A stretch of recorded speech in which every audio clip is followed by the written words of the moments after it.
Belinda, welcome to A Word to the Wise. Thank you so much for being here today. How are you? I'm wonderful. Thanks. Thanks so much for having me.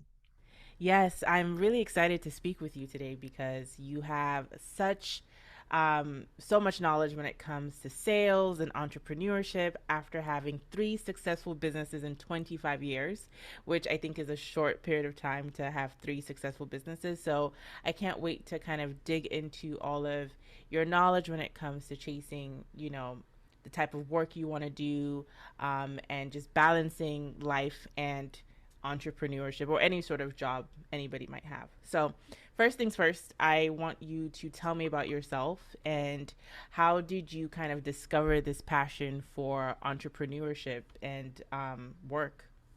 Sure.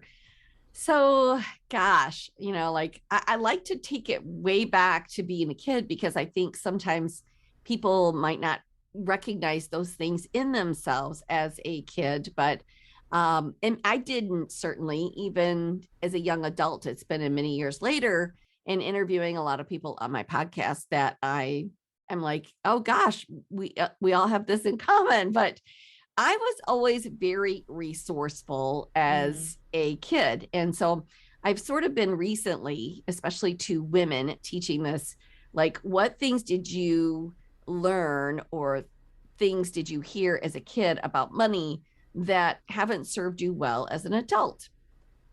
And one of those things, there's kind of three big ones, is when you've asked for things of your parents, and they're like, well, what do you think? Money grows on trees. And and so that's something that, believe it or not, is like some kids interpret that as, oh, well, I was foolish for asking for that, or I can't ask for things, or I'm not worthy of that, or I can't have that. And my parents used that saying too. I think that was a common saying. What do yeah. you think? Money grows on trees? And I'm thinking to myself, even as a very young child, no, I don't think that. And then I thought, okay, if I'm not going to get this or I can't get this, so then I'll earn it. And I learned to say to my own children, when they would ask for something, I would say, well, no, but like, how could you work for that? And how could you earn that? And Yeah. so for my own self as a kid, I learned that very quickly myself. Okay, well, then I'll go earn it. I'll go figure out how to make money for that. And I learned how and figured out how to make money at a pretty young age to get Mm-hmm. the things that I might want to have that my parents didn't seem to think was a necessity. And so that's what I did. I crocheted pillow tops and made those and took orders from all of our family members and people at school. And I really had a nice little business going with that. And as soon as I could, I had a paper route. And that's an interesting, fun thing that a lot of people sort of in my age bracket, I'll talk to entrepreneurs and they'll say, my first entrepreneurial experience was having a paper route. And I just think that that's a lot of fun, but it Yeah. really was. And I learned at that point that, yes, I worked for the paper, but it was my route. And I controlled how much money I made by several things. And I was 11 at the time. And I figured that out that I could grow my route by doing a really good job in Mm-hmm. asking for referrals. And I could make more money by doing really great customer service and getting better tips. Yeah. And that was just something I learned very early on. And I liked that. I liked having that control. I wanted to be a musician more than anything else, like in the whole wide world. And so, starting from the age of 10, I really pursued that and actually started playing professionally at a pretty young age, like 16. And so when you do gigs, they're always not necessarily consistent, right? And so I was always having to supplement that with something. And so when I was 18, I got a sales job, and that was really just to supplement my music career. So when things were slower, I would have this to fall back on because I didn't want to go work a regular job. I was Right. gigging, and sometimes I wouldn't get home till 3 a.m. in the morning. And I'd wanted to do sales because I could work more when I wanted. And as much as I wanted or as little as I wanted and make as much money as I wanted. And what I discovered in sort of that sales journey is that like I was actually really good at that. And so time kind of went on. I was in the band for a while and then I started a family and it didn't serve me well to be raising a family and to be gigging. And I just Mm-hmm. decided that probably is not going to be my life. And so I really started pursuing sales very heavily, realized I was very, very good at that.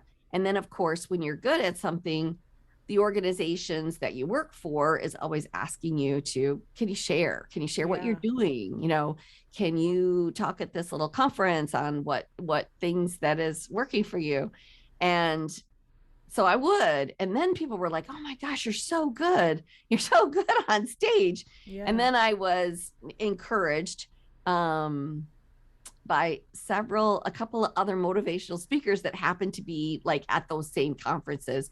And they said, you're super talented. Like you've got a real natural ability for this. And you should be teaching others. You should be a motivational speaker.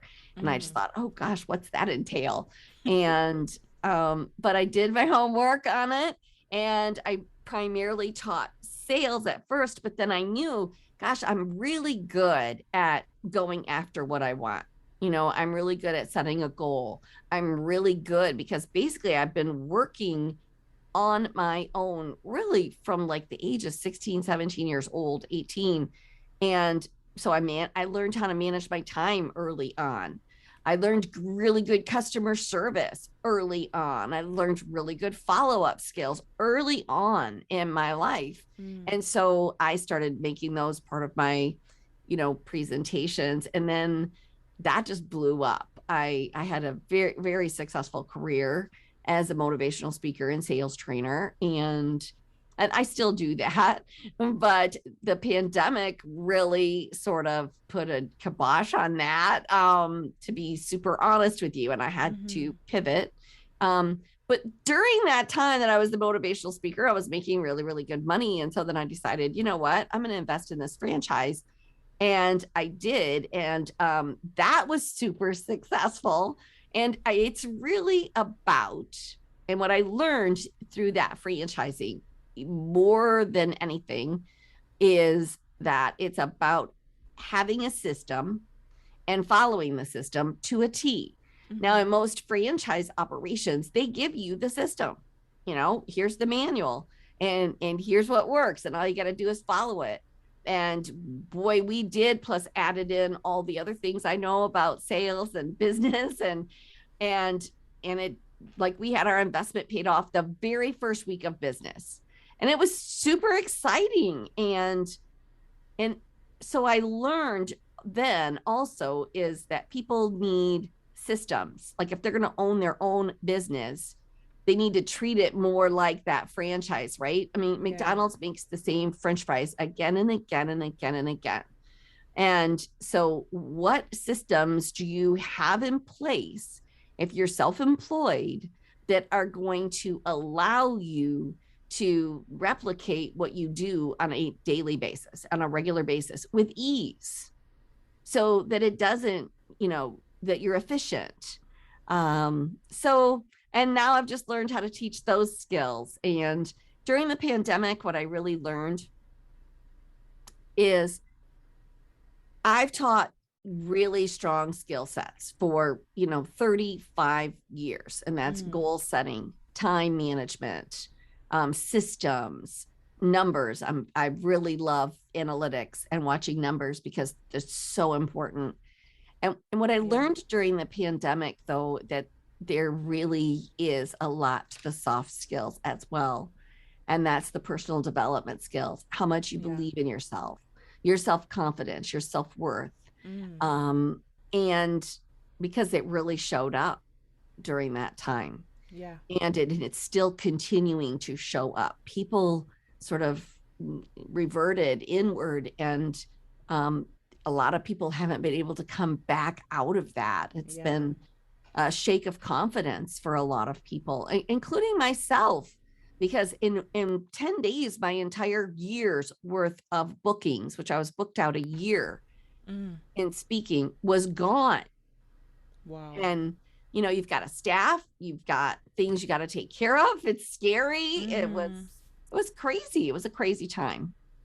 Yeah, thank you, Belinda, for sharing all of that because you touched on so many different things from Sorry. just no, no, it's really good and I'm happy that you did because we're gonna dive into a couple of these topics from, you know, just learning how to make money. I don't think a lot of people know how to make money. We talk about, oh, I want to make more money, but I don't think people know the right way to kind of use their talents or their passion as an additional source of income because I think most people nowadays who are doing pretty well just don't rely on one income, which is unfortunate. But if you know how to kind of work the system, you can be one of the people who have multiple streams of income.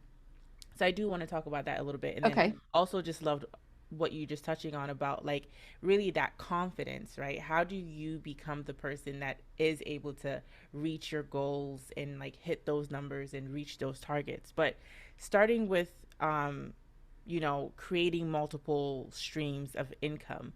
Can you explain how people can, like, what are some of the steps people can take if they wanted to add additional sources of income into their lives, whether actively or sort of passively? Okay. So there's a couple of parts to this. So Mm-hmm.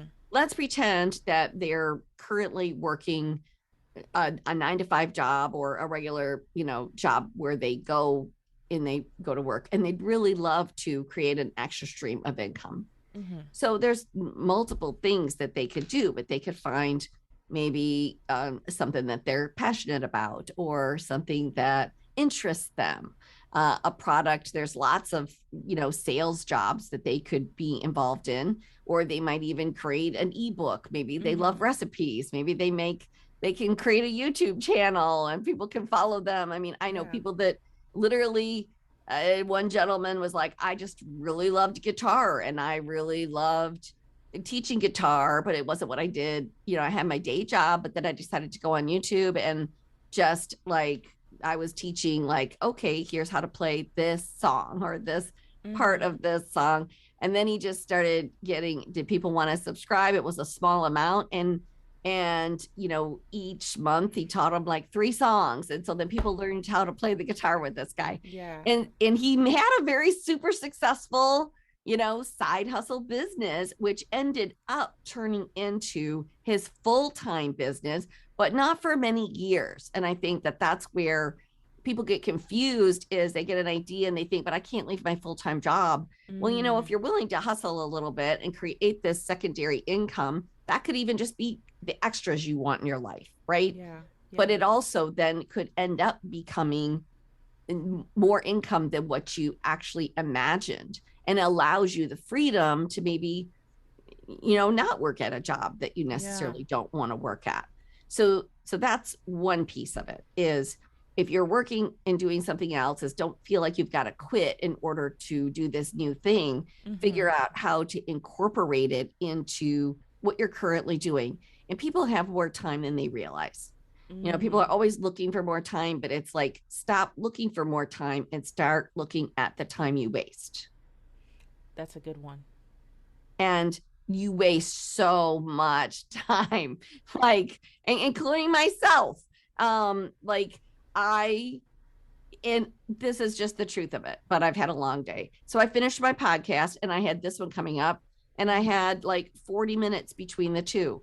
40 minutes you can get so much done in. Mm-hmm. Like, literally, because I teach this whole power up in 15 minutes, right? What can you do in Yeah. 15 minutes? Yeah. But I did nothing for 40 minutes but scroll on Facebook and just sort of Mm. catch up and waiting for Mm-hmm. this podcast to start. Yeah. So that's a good example of how people waste time. And they've got that time, but they're waiting for the next thing to start. And how many of Mm. those minutes, or they're waiting for this window of time where they can get a project done, where if they would just started on the project and did 15 minutes of it every day, they'd get the Mm-hmm. project done and the Yeah. project would be done. So I always ask people not to like wish they had more time, but like, how do you get time back in your day from the time you're wasting? So I remember one time, I forget who it was, I was listening to a podcast, Mm-hmm. and this guy said, if it, you know, while you're watching TV, somebody else is kicking your butt. And I was like, okay. So every time I think about that, and I'm not saying Yeah. you can't relax and watch TV occasionally, because I certainly do, but it's like, Mm-hmm. but how much of that time, what could you be doing? Could you be starting your side hustle? Could you be creating a secondary stream of income? So that's one piece of it. The second piece of it is if you already have a business. I had a speaking business. Probably the majority of that was 65 to 70% of my income was generated Mm-hmm. around speaking and consulting. So the consulting did continue.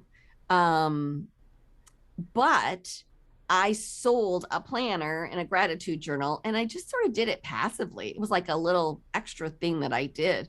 Well, that was a little extra stream of income. So when I lost all of my speaking gigs, I was able to then pour into that, develop it out, get a really nice box for it, create a whole package around it, create some training around, like really build it out, of which I had not done. And that's where we made all of our income during the first year of COVID. Yeah. And now that's continued, and now I'm even changing the whole landscape of the planner this year, and now it has become one of the biggest income portions of our platform.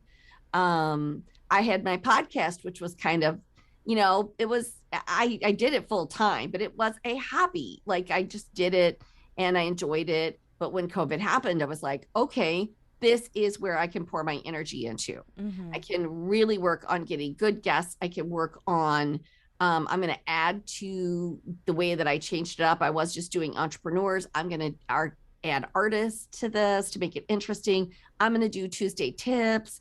Like I just built it out and it grew. And so that's why having these within the business you have, having these like little fingers, if you will, or arm extensions of what you do, little extra streams of income. Sometimes when one portion of your business might go awry or something stops it from being successful, like the pandemic, it's like, or the economy or something, right? It's like, okay, I can ramp up this and now put my energies into this piece of the business that I have. So Yeah. that's multiple streams of income within a business that you currently have, or there's multiple streams of income if you're working a full-time job and you're wanting to sort of stretch your entrepreneurial prowess and say, okay, I want to give it a shot. I want to try this. Yeah.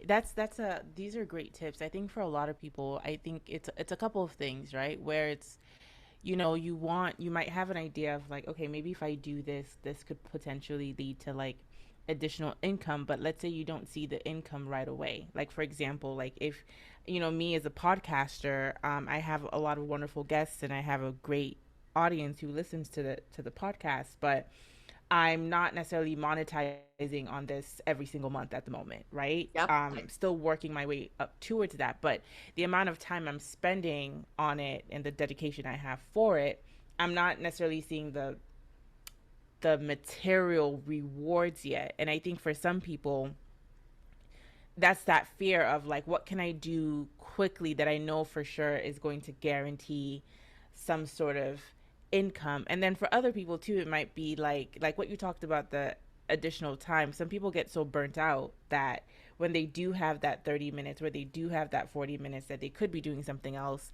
they just want to rest a lot of times because they might have family that they're juggling, they have like a really demanding job, so it's kind of hard or overwhelming to just think about like all the different little tasks that you have to do for a project. But again, like it's one of those things where something has to give, right? There has to be a little bit of like sacrifice with that. Would you say? Yes. Here's the funny, interesting piece to that. And speak, I can speak to two pieces of what you Mm-hmm. just said. So, yeah, I went along and did my podcast. And when I say it was a hobby more, that is really what I mean, because I was Yeah. doing it, but it was not monetized Yeah. and it was not earning an income. And so I was just doing it. However, it was like, okay. And so my speaking business, as much as I would have liked to have said that, has come back. And I think it probably will at some point in the game. But I was speaking for big audiences, like, 3,000, 5,000, 8,000, 16,000 people. And it's those conferences that have gone like much smaller, and people are doing them more virtually. And it's just different. It's just different. And I'm seeing more of the 25 people or 50 people conferences are still happening, and I think some of the other ones will come back. But anyway, I had to make a hard decision this past fall, and it was like, okay, I've been doing this podcast for a while now. I spend a tremendous amount of time in it, so it is time to monetize it. Yeah. But because I had been doing it for 6.5 years, and because I had done it well. Like, that's the thing, is no matter what you're going to do it well. And I had a following. And so I decided, you know what? I'm going to start a community and subscription box with this podcast. And I got that idea in September. I started mapping it out and doing my research and doing my homework and learning and everything that I needed to do. And we literally just launched that at the end of May. And it's scary and exciting. And so what I can say to you is that, so yes, I hear you. Like, that's what I meant by that hobby. And sometimes even when you're doing the hobby, as long as you're doing it well and you're gaining a following, sometimes then you can turn that later into monetizing it. So yeah, you're not always going to see dollars for effort immediately. Yeah.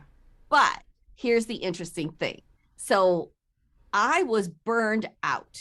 Like, I had gone from being like, you're thriving, right? And then the pandemic happens, and then I'm in 100% survival mode. And so for 3 years, I was in this survival mode. You can't live in survival mode forever. You will get burned out, right? And so it's like, I can't keep doing the same thing and just not getting any results. I've got to do something different. And I was so tired, and I was somewhat depressed, even, I would say. And I would even listen to my own podcast and have people, because it's work from your happy place, and everybody's going, if you're not loving what you do, you need to do something different. And I'm thinking, oh my gosh. And so it was like, I had to have this serious, like, okay. And I have to tell you that starting that subscription box was maybe the most work I've done in the last 20 years. But by the same token, it's the most excited I've been in the last 20 years. And I can't even sleep. I've got so much energy. So I think when people feel burnt out and they feel like, I don't even have any energy to give, it's because there's no passion there. Yeah. And when you find it, when you find that, okay, this is what I'm going to do. And I've made my decision, and I'm so excited, and I believe in it. And I know others are going to believe in it too. It's like, all of a sudden, you're not so exhausted and you're not depressed. It's like hard to really describe to somebody listening to this that they'll believe you, but it is so true. And it's what I have found of myself. And even my husband said, you're like a new person. You're just like a new person. Yeah. And it's been fun and exciting, but it's also watching everything I've trained anybody, like, I'm living it again. And it's kind of fun and exciting to say, yep, you can start all over and do the same exact thing. And guess what? You can get a result. Yeah, absolutely. Now I want to talk about the 4 pillars of success. Okay. And why they're important. Whether someone is an entrepreneur and has multiple streams of income, or they just want to kind of grow in their corporate career or whatever sort of career that they have. What would you say the 4 pillars of success are, and why are they important? These are the things that I've sort of built my business on, and that's why I call Mm. them the 4 pillars of success. And I think you can add all kinds of other things on top of it as you will need to. But if these aren't there as your foundation, um, the other things will start, you'll just crumble. Like you got to have a Mm-hmm. firm foundation. So think of it like that. So then do I need to add social media on top? Well, sure. But if all you're doing is social media and you don't have a foundation of the basics, then it's not necessarily going to carry you where you want to go. So Right. for me, those are focus, and, I'm sure your audience and everybody's heard like what you focus on is what you get. But it's learning to take your energy, your mind, your effort, and really focus. I think that people, especially today, are very distracted, and Yeah. they're, claim that multitasking is their friend, and it isn't. And so they have a really hard time focusing. So I really teach people how to focus, even if it's for 15 minutes, to get your tasks completed, to get them done. So, and focus on what it is you're trying to achieve. Like when you're all over the place today, stop yourself and say, what have I done today to get me to my goal? Like, what have I done? Because a lot of times we're busy and we like to think we're busy. So that was good, but we're not productive. And so when Right. I find myself scrambling like a hamster on a wheel, it's like, am I productive? What have I done to get me to my goal today? Anything? So focus is number one. Number two is commitment. You've got to have some commitment because, like Mm. you said, it is not going to be overnight. You got to be in it to win it. You've got to say, this is going to work. For some people, it is like, there is no plan B. This is my plan. I'm going to Yeah. make it work. I might come across some obstacles along the way and challenges. I might have to circumvent those. The outcome might look different than the picture I had at the beginning, but I'm going to continue on this journey. I'm going to continue to find solutions for my challenges.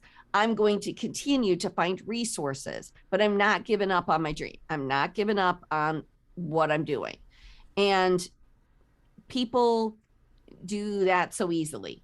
Like Yeah. I always say, people will have a day job that they don't even really particularly care for. And then they'll have this side hustle that might be, maybe it's a sales job, right? Mm-hmm. And they can go to work every day.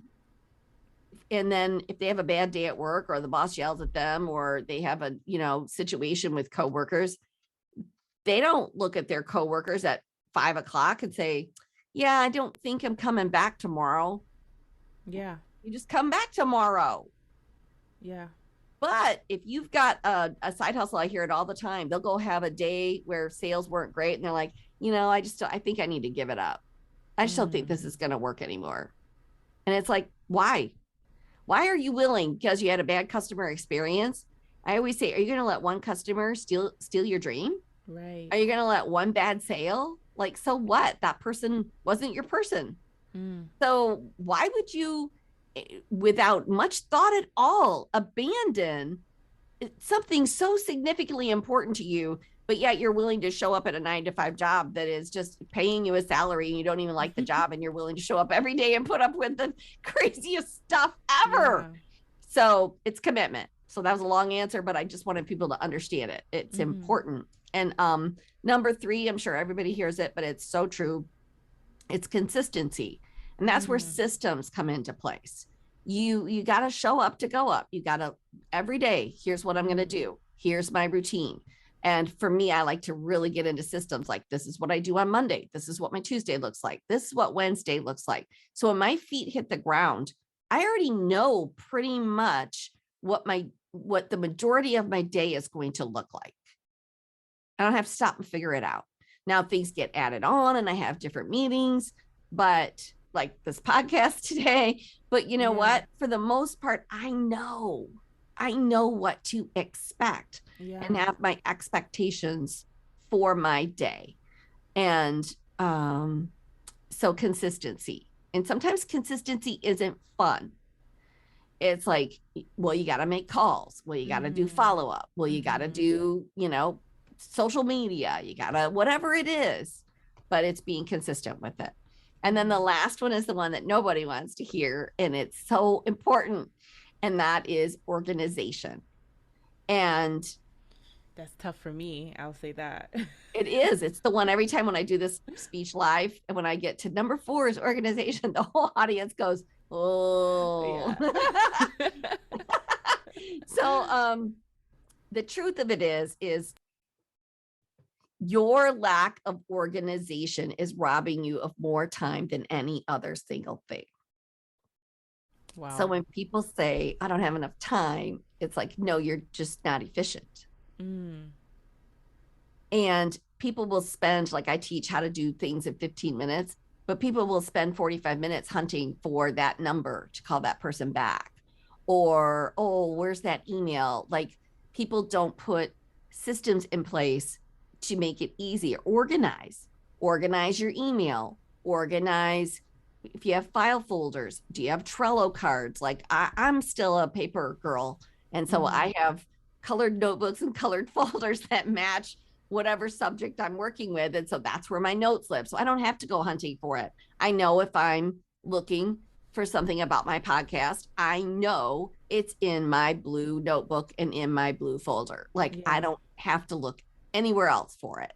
Um, and so it's being organized enough. I mean, even in your own personal life, how many times do you spend 40 minutes trying to get ready to go out for the evening because you're hunting for your black skirt that you can't find? Mm. Yeah. If you want time back in your life, take some time to get organized. That's good. Honestly, speaking of hunting for my black skirt right before I have to go out, I recently like reorganized my room, and I won't say that I step out just in time, but I will say I've cut down the time it takes me to get dressed and leave my house. So yeah, that was a great analogy. But I love everything you said. So to recap, the 4 pillars of success: being focused, being committed, being consistent, and being organized. And Yes. I love what you also said. You have to show up to go up. That's a bar right there. That was really good. Yeah, you're right. I think the organization piece is a part that a lot of people don't want to hear. And the other part that you touched on was focus. Like I always hear commitment and consistency, but Mm-hmm. focus is a huge one actually. I think in Huge. this day and age where we have a ton of distractions, it's so hard to focus because we're I constantly multitask, right? So I'm Mm-hmm. constantly feeling like I'm doing a lot of things, but am I really focused on doing one thing well and in an efficient manner? Or am I doing a bunch of little things that nothing's really getting done really well and nothing is really, it's still not efficient, Right. right? So I think Right. that was great that you brought up focus because I never thought about that um, Oh, as a pillar for yeah. success. For me, focus is number one. There's Mm-hmm. another sort of approach that you have, which is the triangle approach, and Yes. it's about making your dreams a reality. Can you talk about that a little bit, please? Yes. So people they really want to be successful, right? So Mm-hmm. I started like really looking at like what makes someone really successful. And this was especially sort of in the art area, but then it really I started delving into it more, and it's really in any area. And Mm-hmm. so then I started just really kind of like building out, and I've just seen it be true. So Yeah. true. And so I've labeled it the 3 sides of excellence. I was using that triangle approach, and I'm like, this doesn't sound good. And I actually went into Chat GPT, which is just so amazing, right? Yeah. And I'm like, title for triangle of success, and it spit out like 10 names, and one of them was the 3 sides of excellence, and I'm like, whoa, I love that. Yeah, that's amazing. I'm going to adopt that instead of my triangle approach.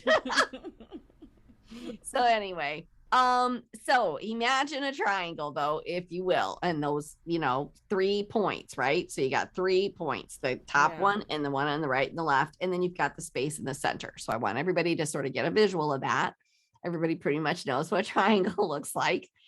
So right at the top of that triangle, and everybody can write it in, it is talent, right? So it is your Mm, sort of experience and the talent. It's your knowledge. It's like, how good are you at the thing you want to do?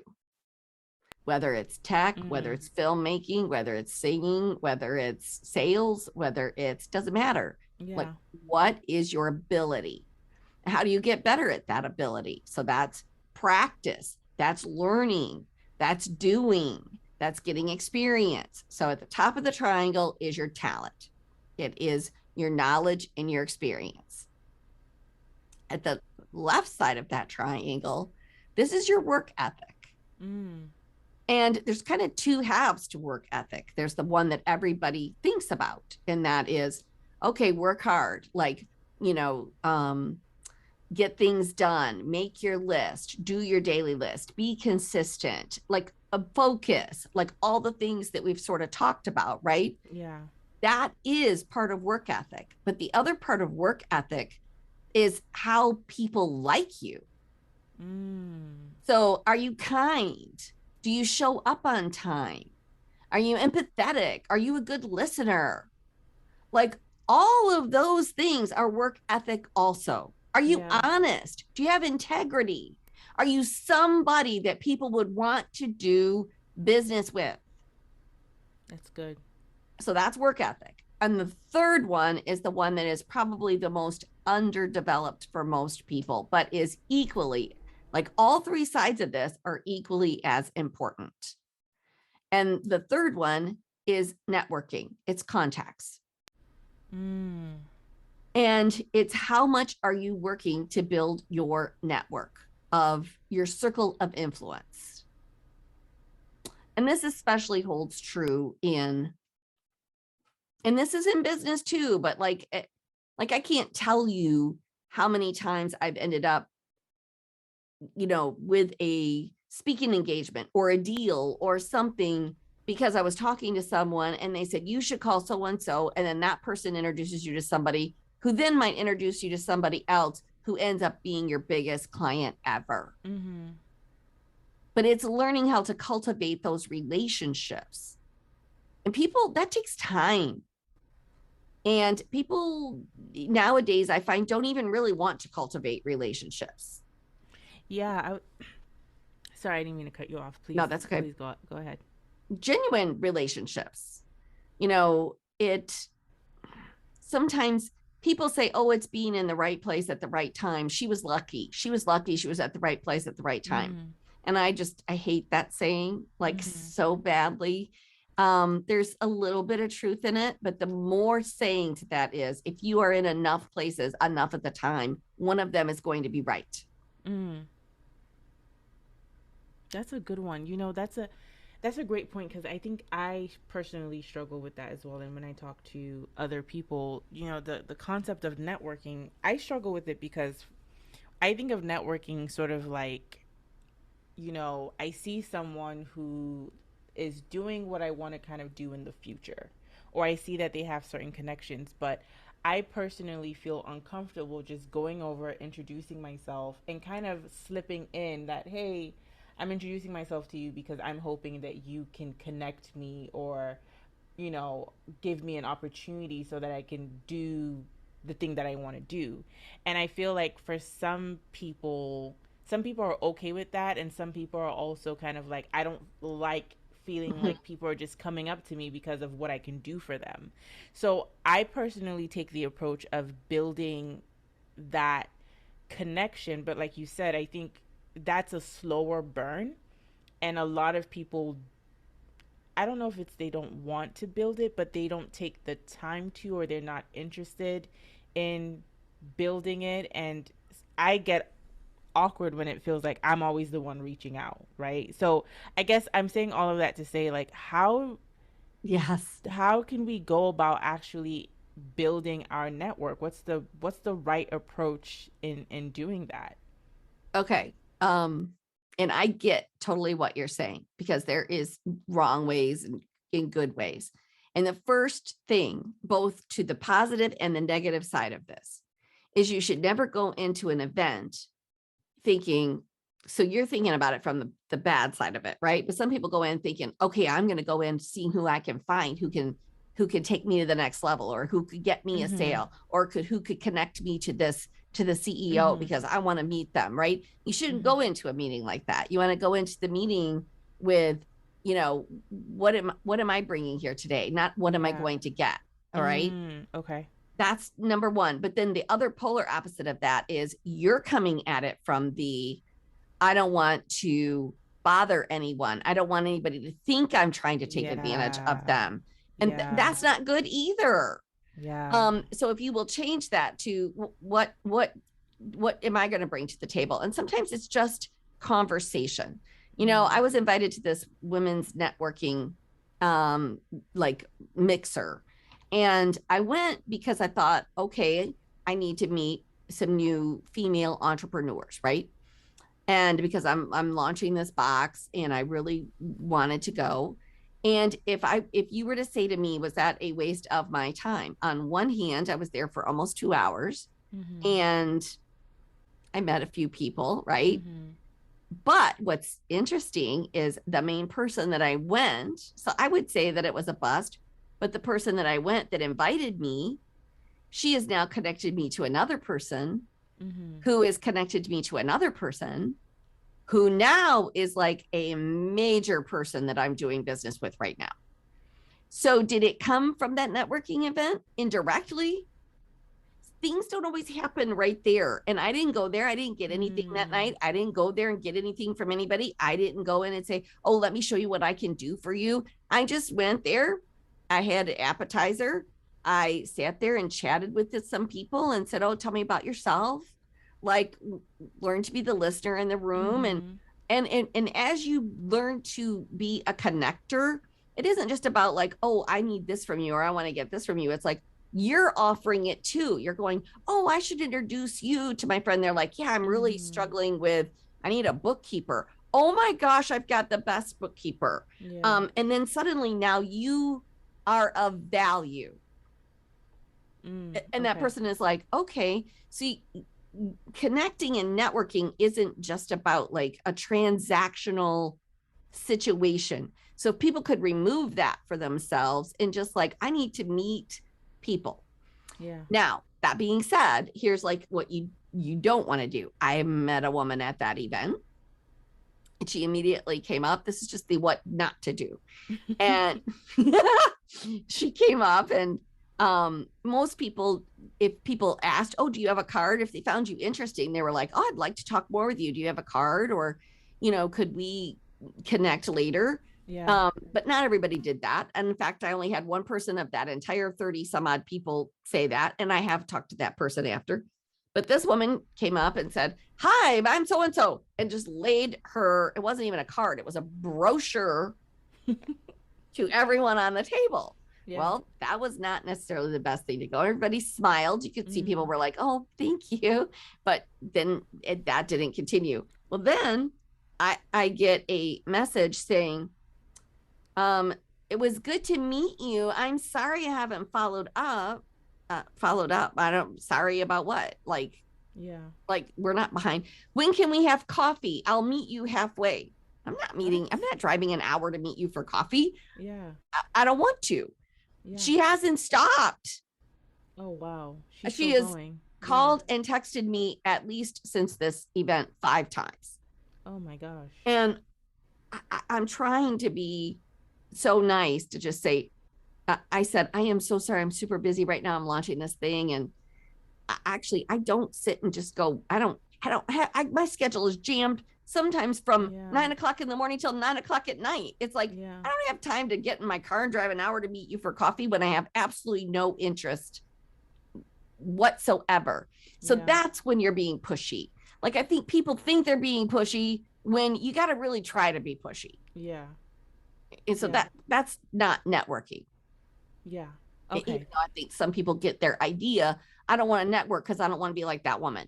Yeah, that's how I feel like I come across, but that's I know I'm nowhere close to that. That's a great point. Yeah, I love what you said there. It's more about going into these situations thinking about what do I have to offer, right? And Yes. that's a great way. Like that just shifted my mindset 100%. Oh, good. So yeah, that was good. Thank you.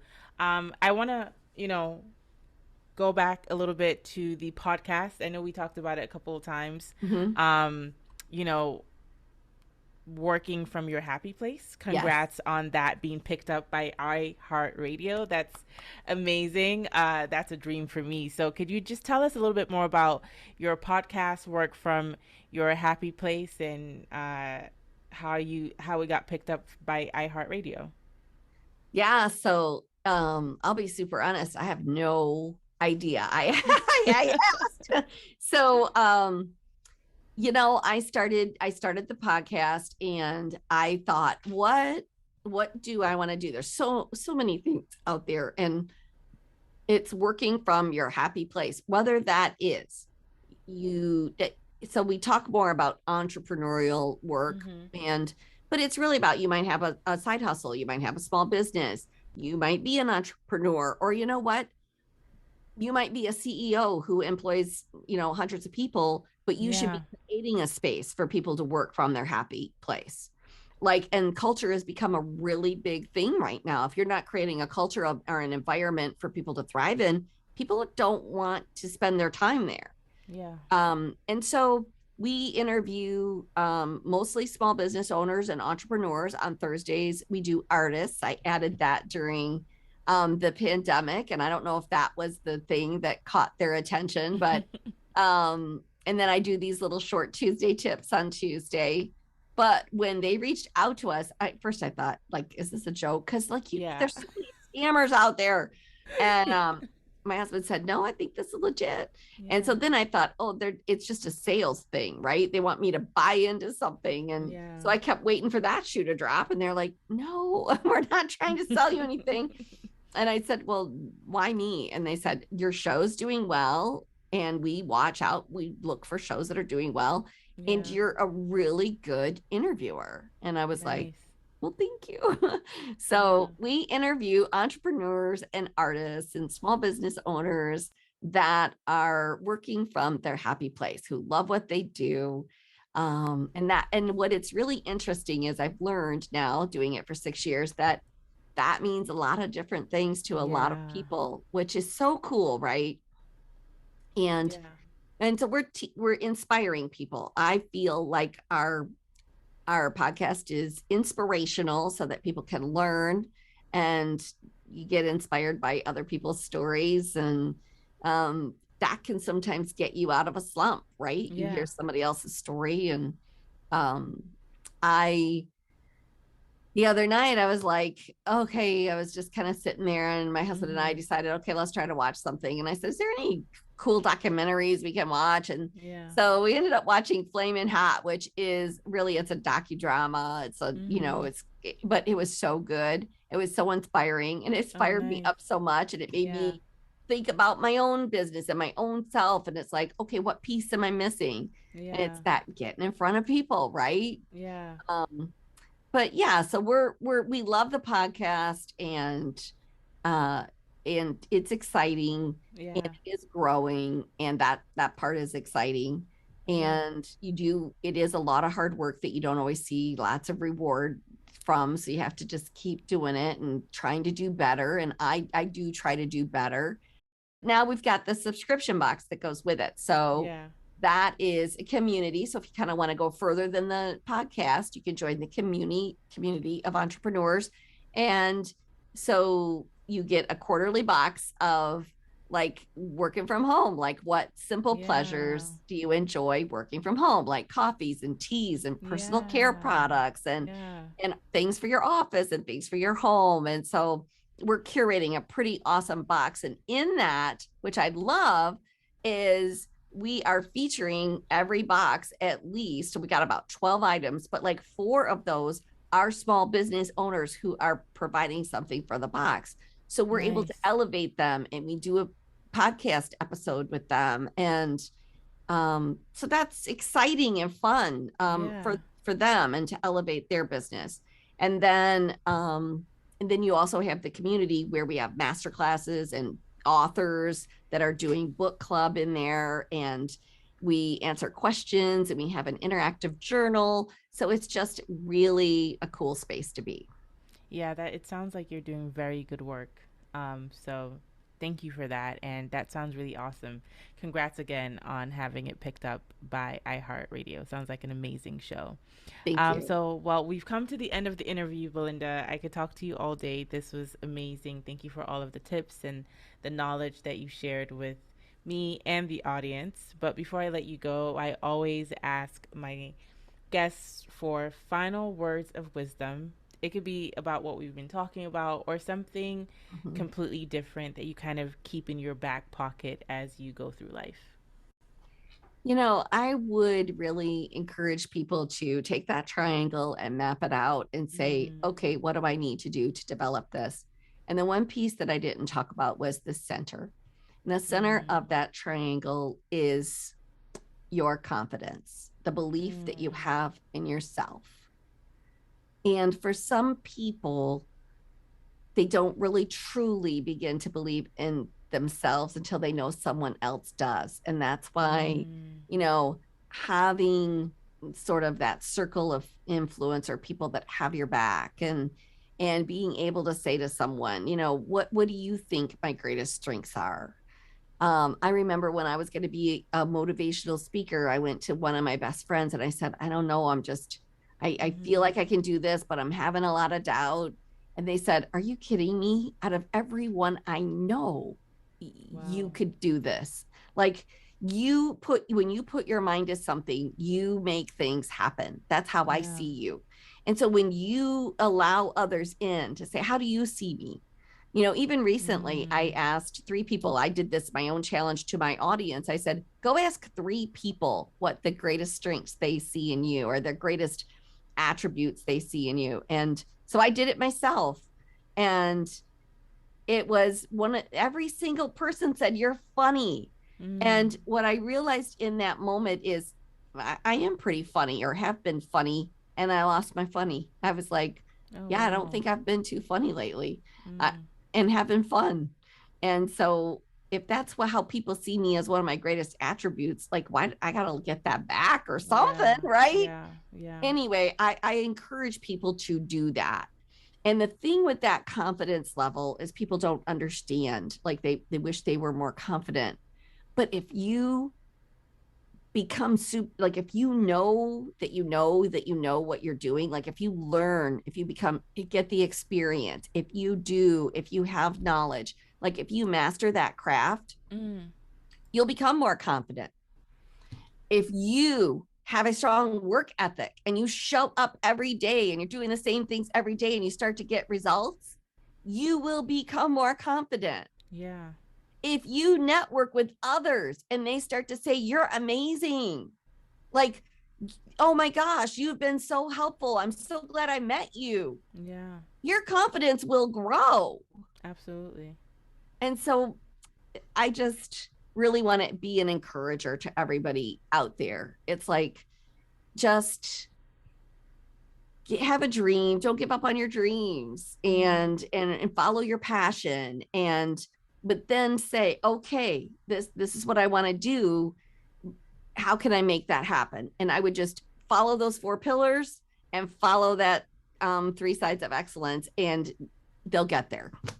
Beautiful. Great way to end the show on confidence. Because, yeah, that I think that's the glue that holds everything else together, and gets the wheels in motion. So, thank you again, Belinda. I'm going to put all of your contact information, like your Instagram, LinkedIn, and YouTube, and also title of your podcast in the show notes so that people can find you, learn more about your work, and reach out to you.